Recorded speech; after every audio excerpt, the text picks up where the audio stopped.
Diplomatas em prédios protegidos, noites silenciosas e, de repente, um som que ninguém mais ouve. Uma pressão invisível, uma dor súbita, a sensação clara de que algo está errado, mesmo sem deixar marcas. O que começou como um incômodo isolado em Havana, rapidamente se transformou em um dos mistérios mais inquietantes da era moderna. Relatos semelhantes surgiram em diferentes países, sempre cercados de silêncio, dúvidas e medo. Sintomas reais, vidas alteradas e nenhuma explicação definitiva. Antes da vinheta, fica a pergunta que atravessa toda essa história. E se o perigo não puder ser visto, nem provado, mas ainda assim for real?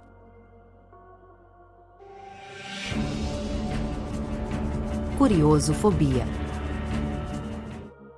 O calor úmido de Havana entrava pelas janelas antigas como um visitante constante, misturando o cheiro de maresia com paredes gastas pelo tempo. Para quem vivia ali em missão diplomática, a rotina seguia um ritmo previsível.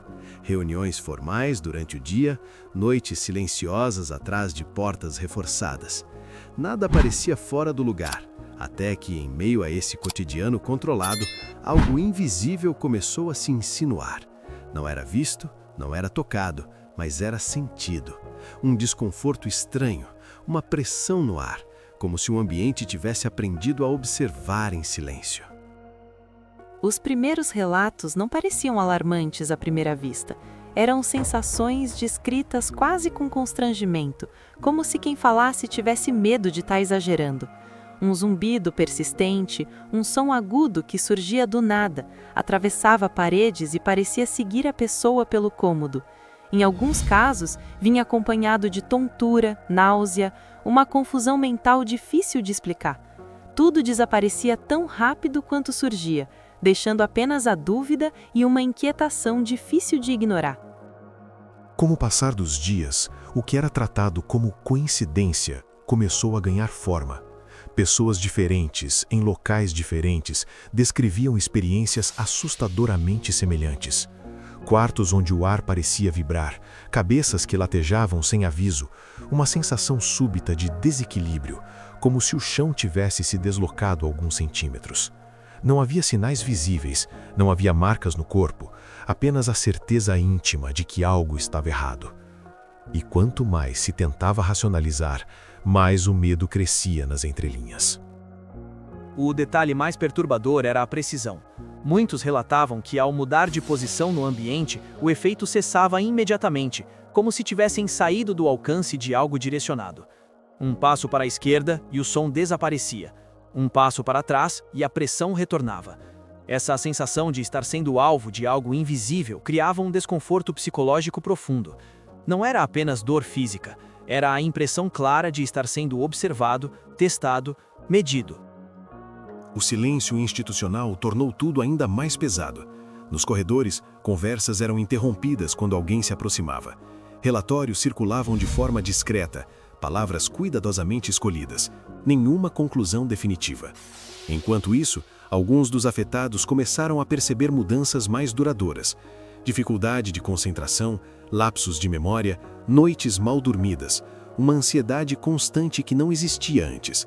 Havana, antes apenas um cenário exótico e histórico, passava a carregar uma atmosfera opressiva, quase claustrofóbica. Havia também o medo de falar abertamente. Em ambientes onde cada palavra pode ter peso político, admitir sintomas sem causa aparente era arriscado. Muitos se perguntavam se estavam imaginando tudo, se o estresse havia ultrapassado algum limite invisível. Mas quando os relatos começaram a se cruzar, quando histórias ditas em voz baixa coincidiam nos detalhes, a sensação de isolamento deu lugar a algo ainda mais inquietante, a certeza de que não estavam sozinhos naquela experiência. A cidade seguia viva do lado de fora. Carros antigos cortando as ruas, música ecoando à distância, turistas tirando fotos sem imaginar o que acontecia atrás de muros discretos. Dentro, porém, o clima era outro. Cada ruído parecia suspeito, cada noite trazia a expectativa silenciosa de que o fenômeno pudesse retornar. O mistério se instalava sem pedir permissão, criando um prenúncio sombrio de que aquilo não ficaria restrito àquele lugar. O mais assustador não era o que se sabia, mas o que ainda não se podia nomear. Não havia explicação clara, não havia inimigo visível, não havia defesa óbvia. Apenas sintomas reais, pessoas reais, e a sensação crescente de que Havana havia se tornado o ponto de partida de algo muito maior. Algo que, uma vez iniciado, dificilmente seria contido. Assim, quase sem alarde, nascia um dos mistérios mais perturbadores da era moderna. Um sussurro invisível que atravessou paredes, mentes e fronteiras, deixando claro desde o início que aquela história não seria simples, nem teria respostas fáceis. E enquanto as luzes da cidade se apagavam todas as noites, a pergunta permanecia no ar, silenciosa e incômoda. O que exatamente havia começado ali? O que você acha que realmente aconteceu por trás desses sons invisíveis e sintomas que ninguém conseguiu explicar até hoje? Se essa história tá te deixando intrigado, deixe seu like, inscreva-se no canal e conta aqui nos comentários qual teoria faz mais sentido para você. O que começou como um conjunto de relatos isolados rapidamente ultrapassou os muros de Havana. À medida que os sintomas persistiam e se agravavam, a necessidade de resposta se tornou inevitável. Avaliações médicas começaram a ser feitas em silêncio, exames complexos, imagens cerebrais analisadas quadro a quadro, gráficos tentando traduzir aquilo que o corpo sentia, mas a ciência ainda não conseguia explicar. Não havia feridas externas, não havia sinais óbvios de trauma, apenas alterações sutis, profundas, que sugeriam que algo havia interferido diretamente no funcionamento interno da mente. Alguns exames revelaram padrões incomuns, pequenas mudanças em áreas do cérebro associadas ao equilíbrio, à audição e à cognição. Nada conclusivo, nada que pudesse ser apontado como prova definitiva, mas o suficiente para afastar a ideia de histeria coletiva. Para quem analisava os dados, ficava claro que aquelas pessoas não estavam inventando sintomas. Algo havia acontecido, mesmo que a origem permanecesse fora de foco. Enquanto isso, a palavra começou a se espalhar em círculos restritos. Outros funcionários, em outros países, começaram a relatar experiências semelhantes. Sons inexplicáveis em residências oficiais, dores repentinas, uma sensação de pressão intensa que surgia e desaparecia sem aviso. O fenômeno, antes restrito a um ponto específico do mapa, agora parecia acompanhar pessoas que haviam passado por ambientes sensíveis. O medo deixou de ser localizado e se tornou global. Foi nesse momento que as teorias começaram a ganhar força. Algumas falavam em dispositivos acústicos, capazes de emitir frequências direcionadas. Outras apontavam para micro-ondas, invisíveis, silenciosas, capazes de atravessar paredes e afetar tecidos internos. Havia ainda hipóteses mais cautelosas, sugerindo uma combinação de estresse extremo, vigilância constante e fatores ambientais. Nenhuma explicação, porém, conseguia responder a todos os detalhes relatados pelas vítimas.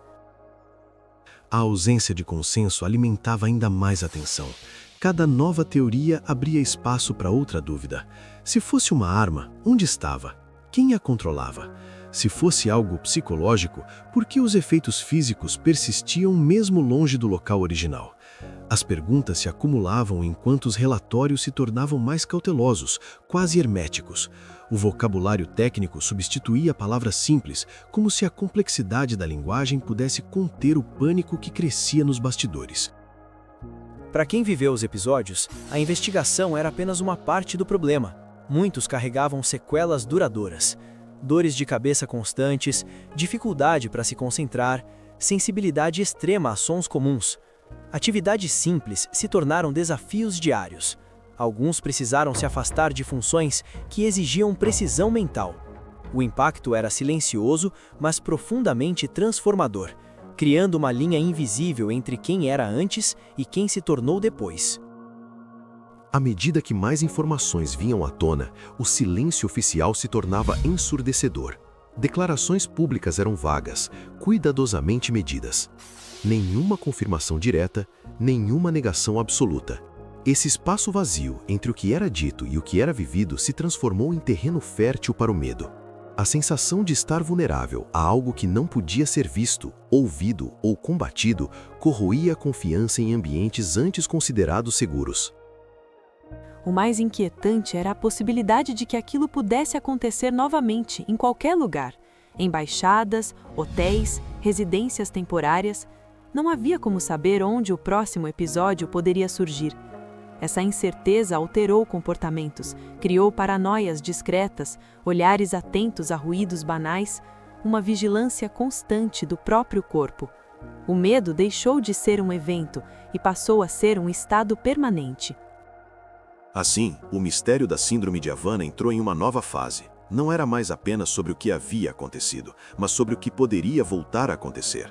Um ataque sem marcas visíveis, sem assinatura clara, que desafiava governos, ciência e a própria percepção da realidade. E enquanto o mundo observava, tentando decifrar o enigma, uma sensação desconfortável se espalhava. Talvez a verdadeira ameaça não estivesse no que se via, mas no que permanecia escondido, operando no limite entre o conhecido e o inexplicável. Enquanto o silêncio oficial cresce e as perguntas permanecem sem resposta, queremos saber a sua opinião sobre a Síndrome de Havana. Curta o vídeo, inscreva-se no Curiosofobia e escreve aqui embaixo nos comentários o que você acredita que está por trás desse mistério que atravessou fronteiras. Com o passar do tempo, o ritmo das investigações desacelerou. Não porque as perguntas tivessem sido respondidas, mas porque o caminho para respostas claras parecia cada vez mais estreito. Relatórios antes tratados como urgentes passaram a ser arquivados, revisados, reclassificados. O mistério não desapareceu, apenas foi empurrado para uma zona cinzenta onde o silêncio se tornou parte oficial da narrativa. Para quem acompanhava de fora, a história parecia esfriar. Para quem viveu os sintomas, ela nunca terminou. Muitos dos afetados tentaram retomar a vida normal, mas descobriram que algo havia mudado de forma permanente. Sons comuns se tornaram agressivos. Ambientes antes familiares passaram a causar desconforto. A memória falhava em momentos inesperados. Não era uma dor constante, era uma instabilidade silenciosa, como se o corpo tivesse perdido a confiança no próprio funcionamento. Alguns relataram a sensação de que o episódio nunca os deixou completamente, apenas aprendeu a se esconder. Enquanto isso, as declarações oficiais seguiram um padrão curioso. Não havia confirmação de ataque, mas também não havia uma explicação definitiva alternativa. Hipóteses surgiam e desapareciam em comunicados técnicos, sempre acompanhadas de ressalvas, probabilidades e incertezas. A narrativa pública se tornava cada vez mais cuidadosa, quase asséptica, contrastando com o impacto emocional profundo deixado nas vidas envolvidas. O vazio entre o discurso e a experiência real crescia a cada nova atualização. Esse silêncio institucional criou um efeito colateral poderoso, a dúvida constante. Se não houve ataque, por que tantas semelhanças nos relatos? Se foi algo natural ou psicológico, por que os sintomas se repetiram em contextos tão específicos? As perguntas ecoavam sem resposta, alimentando teorias, desconfianças e a sensação de que talvez a verdade fosse inconveniente demais para ser plenamente exposta. Para muitos, a ausência de explicação se tornou mais perturbadora do que qualquer teoria isolada. Com o passar dos anos, a Síndrome de Havana deixou de ser apenas um evento e passou a ser um símbolo. Um lembrete de que, mesmo em um mundo saturado de tecnologia e vigilância, ainda existem fenômenos capazes de escapar à compreensão imediata. A ideia de que algo invisível possa atravessar paredes, atingir o corpo humano e desaparecer sem deixar rastros claros, passou a habitar o imaginário coletivo de quem trabalha em ambientes sensíveis ao redor do mundo. O impacto psicológico dessa possibilidade é difícil de medir. A confiança em espaços protegidos foi abalada. O conceito de segurança ganhou novas camadas de fragilidade. Não se trata apenas de portas trancadas ou protocolos rígidos, mas da percepção de que nem tudo pode ser detectado, prevenido ou combatido.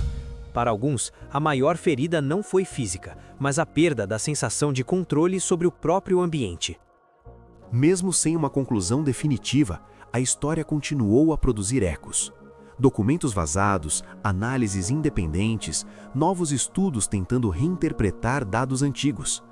Cada tentativa de encerramento parecia abrir uma nova fresta de dúvida. O mistério resistia, não como um evento isolado no passado, mas como uma pergunta em aberto, pairando sobre decisões políticas, avanços científicos e a própria relação entre poder, tecnologia e o corpo humano. Talvez o legado mais duradouro da Síndrome de Havana seja justamente esse desconforto persistente. A sensação de que nem tudo pode ser explicado no momento em que acontece, de que algumas verdades caminham lentamente ou escolhem nunca se revelar por completo. Para quem viveu o inexplicável, a história não precisa de um culpado definido para continuar sendo real. Ela se manifesta nos detalhes do dia a dia, nos silêncios e nas memórias fragmentadas. E assim, o caso chega ao fim apenas no papel. Na prática, ele permanece suspenso, como um ruído distante que nunca desaparece por completo. Um enigma moderno, marcado não por explosões ou imagens claras, mas por ausências, por sintomas sem origem visível e por uma pergunta simples que resiste ao tempo. O que realmente aconteceu? E será que um dia saberemos? Depois de acompanhar esse mistério que atravessa fronteiras, silêncios oficiais e pessoas marcadas por algo que ninguém conseguiu explicar por completo, a pergunta agora fica com você. O que realmente está por trás da Síndrome de Havana e quantas histórias ainda permanecem escondidas?